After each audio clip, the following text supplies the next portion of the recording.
है गाइस, मेरे पास डेस्कटॉप है और अभी उसका हम लोग असेंबलिंग करेंगे।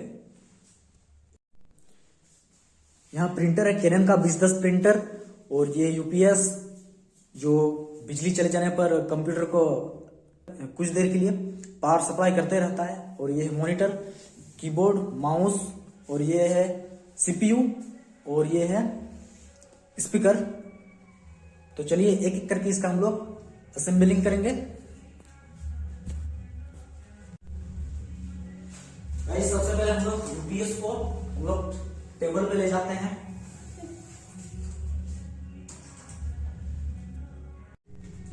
यूपीएस को हम लोग यहां पर रख देते हैं, और अब इसके पास हम लोग मॉनिटर लाते हैं।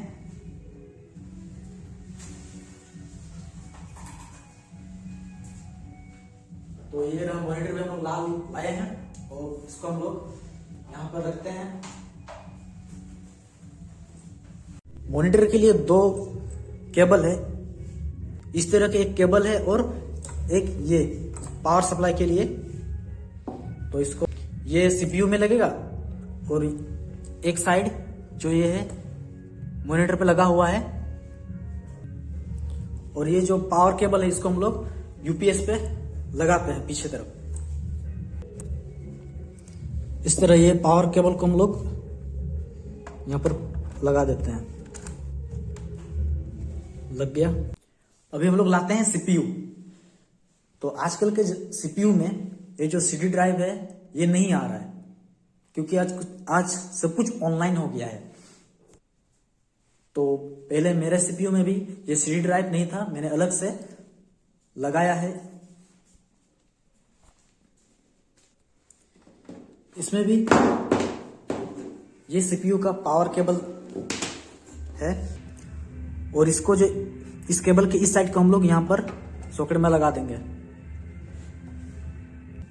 और दूसरे साइड को हम लोग यूपीएस में लगा देंगे। सीपीयू का जो केबल है उसको हम लोग यूपीएस में लगाते हैं। अभी हम लोग प्रिंटर को लाए हैं। प्रिंटर में भी दो केबल है, एक इसको पावर देने के लिए जो यहां से लगा हुआ है, और दूसरा सीपीयू में लगेगा। ये वाला सीपीयू में लगेगा, और इस पावर केबल को हम लोग यूपीएस में लगाएंगे। अब इसको भी हम लोग लगा देते हैं यहां पर सॉकेट में। अब हम लोग लाते हैं माउस और कीबोर्ड को। माउस और कीबोर्ड में यूएसबी केबल मिलता है, इसको भी हम लोग सीपीयू में लगाएंगे। अब हम लोग मॉनिटर के इस केबल को हम लोग सीपीयू से कनेक्ट करेंगे। तो हम लोग सीपीयू में इस तरह के पोर्ट को ढूंढेंगे और उसको वहां पर कनेक्ट कर देंगे। ये रहा वो पोर्ट, तो इसमें हम लोग लगाएंगे। तो इसको लगाते समय हम लोग को बहुत ही सावधानी बरतनी पड़ेगी। तो इसको हम लोग लगा देते हैं। इस केबल को लगाने के बाद इसको हम लोग टाइट कर देंगे, अच्छी तरह से इसको हम लोग टाइट कर देंगे।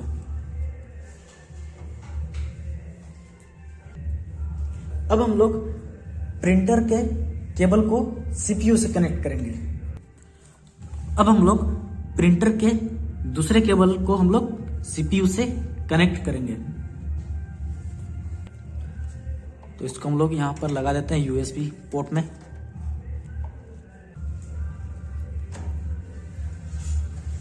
केबल लग गई है। अब हम लोग इस स्पीकर को हम लोग कंप्यूटर से कनेक्ट करेंगे। अब हम लोग स्पीकर के इस पिन को हम लोग सीपीयू के यहां पर लगा देंगे, जो ग्रीन वाले दिख रही है ना, यहां पर। तो दोस्तों, असेंबलिंग पूरा हो गया है, और आप देख सकते हैं सब कुछ पूरा हो चुका है। और अभी हम लोग इसको स्टार्ट करने वाले हैं। तो देखा आपने कितना आसान था इसका असेंबलिंग करने। अभी हम लोग इसको स्टार्ट करेंगे। तो अब हम लोग कंप्यूटर को पावर सप्लाई देंगे अभी हम लोग। तो ये रहा हम लोग यूपीएस का केबल, पावर केबल। इसको हम लोग सॉकेट से कनेक्ट करते हैं। और ये रहा हम लोग का स्पीकर का, इसको भी हम लोग यहाँ पर कनेक्ट करते हैं और पावर ऑन कर देते हैं। अभी हम लोग यूपीएस को ऑन करेंगे। ये यूपीएस अलग है थोड़ा, इसको लॉन्ग प्रेस करना पड़ता है, उसके बाद ऑन होता है। कुछ में एक बार प्रेस करने से ही ऑन हो जाता है, लेकिन इसमें लॉन्ग प्रेस करना पड़ता है, उसके बाद ऑन हो जाता है। तो इसको हम लोग लॉन्ग प्रेस करेंगे, आ गया। अब इसको हम लोग सीपीयू का स्टार्ट बटन दबाएंगे, आ गया। प्रिंटर का भी हम लोग नोजल भी चेक करेंगे, तो इसलिए प्रिंटर का भी स्टार्ट बटन भी दबाएंगे। प्रिंटर का जो भी सॉफ्टवेयर है कंप्यूटर में पहले से डला हुआ है, मैंने पहले ही ऑलरेडी इसमें डाल दिया है। अभी हम लोग नोजल चेक करेंगे प्रिंटर का भी, और मूवी भी देखेंगे, मजा आएगा। तो विंडो स्टार्ट हो रहा है।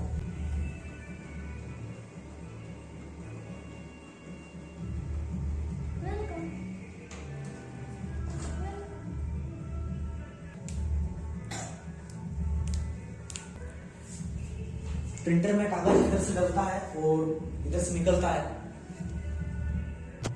यहाँ पर एडजस्ट करने के लिए 2 स्लाइडर मिलता है, इसको हम लोग पेपर के अनुसार इसको हम लोग स्लाइड करके छोटा बड़ा कर सकते हैं। ये A4 साइज का पेपर है, इसलिए A4 साइज पेपर को डाल दिया। और अभी हम लोग इसका नोजल चेक करेंगे कि प्रिंटर जो है कितना प्रिंट कर चुका है पेज, और किस तरह से कलर वगैरह है। तो देखिए कंप्यूटर में आ चुका है। मेरा एक एंटीवायरस था, वो एक्सपायर हो गया है, तो बता रहे कि क्या आप परचेस करेंगे, तो हम अभी फिलहाल नो कर देते हैं। रिफ्रेश करते हैं 2-3 बार। प्रिंटर से सबसे पहले हम लोग नोजल चेक करेंगे। तो डिवाइस एंड प्रिंटर पर चले गए, और उसके बाद हम लोग देखिए कैनन 2010 प्रिंटर, राइट क्लिक किए। उसके बाद हम लोग जाएंगे प्रिंटर प्रॉपर्टीज पर,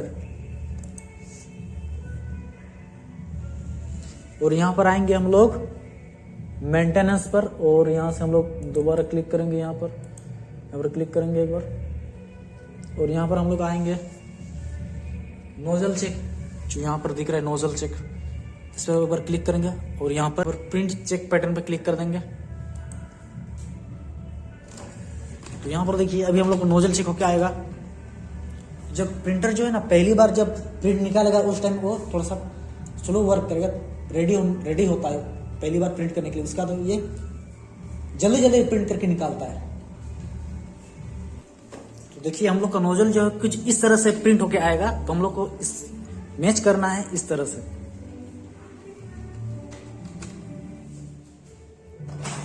तो देखिए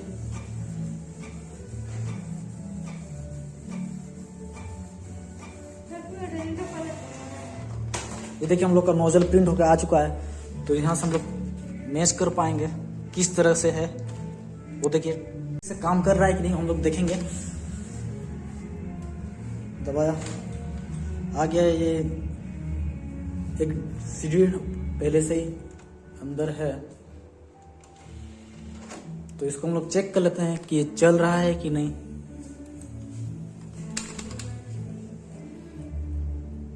जाएंगे माई कंप्यूटर पे पहले।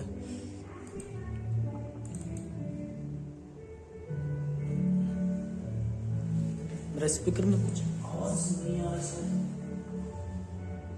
स्पीकर पूरा फुल साउंड है।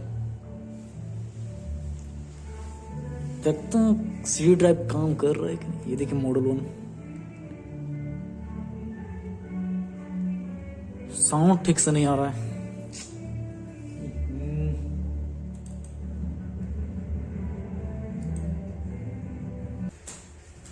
तो दोस्तों मेरे जो सिस्टम वो साउंड नहीं आ रहा है, तो इसमें कुछ प्रॉब्लम हो सकती है। तो इसको हम लोग अभी फिक्स करते हैं तुरंत। तो सबसे पहले हम लोग जाएंगे कंट्रोल पैनल में, और वहां से जाएंगे डिवाइस मैनेजर पर।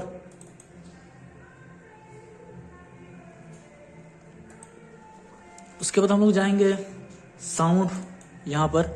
उसके बाद जो ये वाला सेकंड नंबर वाला ऑप्शन दिख रहा है, इसको हम लोग राइट क्लिक करना है और इसको हम लोग अनइंस्टॉल कर देना है। ओके कर देंगे। अपना कंप्यूटर को रीस्टार्ट करेंगे।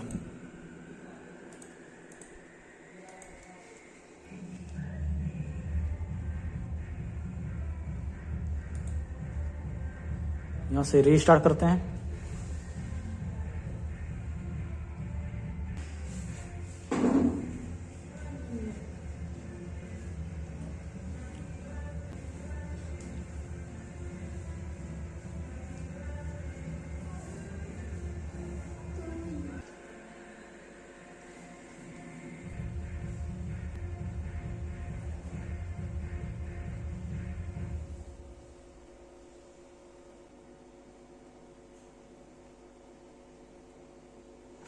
कंप्यूटर जो है वो रीस्टार्ट हो चुका है। अभी जो सिस्टम साउंड का जो सॉफ्टवेयर है वो अपने आप इंस्टॉल हो जाएगा और साउंड जो है फिर से सुनाई देगा। अगर नहीं सुनाई दे रहा है तो हम लोग का जो स्पीकर में ही वहीं पर कुछ गड़बड़ी है, उसको हम लोग ठीक करना पड़ेगा। तब तक हम लोग देखते हैं कि कुछ गड़बड़ी है कि वायर वगैरह ठीक से लगाए हैं कि नहीं, देख लेते हैं। स्क्रीन तो ठीक ही लगा हुआ है। तो ये देखो इंस्टॉल हो रहा है। तो गाइस जो सॉफ्टवेयर इंस्टॉल हो गया है अभी और बोल रहा है कि रेडी टू यूज है, तो इसको हम लोग यूज करके देखते हैं। 2-3 गाना चला के देखते हैं।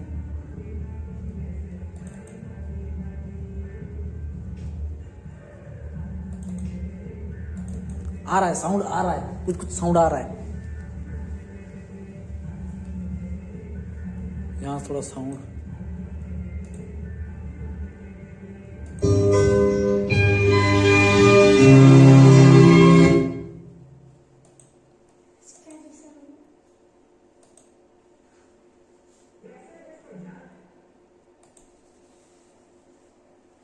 ठीक ना। तो गाइस साउंड आ रहा है, अभी हम लोग मूवी देखेंगे। तो आपके साथ भी अगर ऐसा हुआ है तो आप इस तरीका का उपयोग करके अपने जो स्पीकर से वापस उससे साउंड जो है पा सकते हैं। वीडियो कैसी लगी लाइक कीजिए, शेयर कीजिए, सब्सक्राइब कीजिए। फिर मिलते हैं, बाय बाय।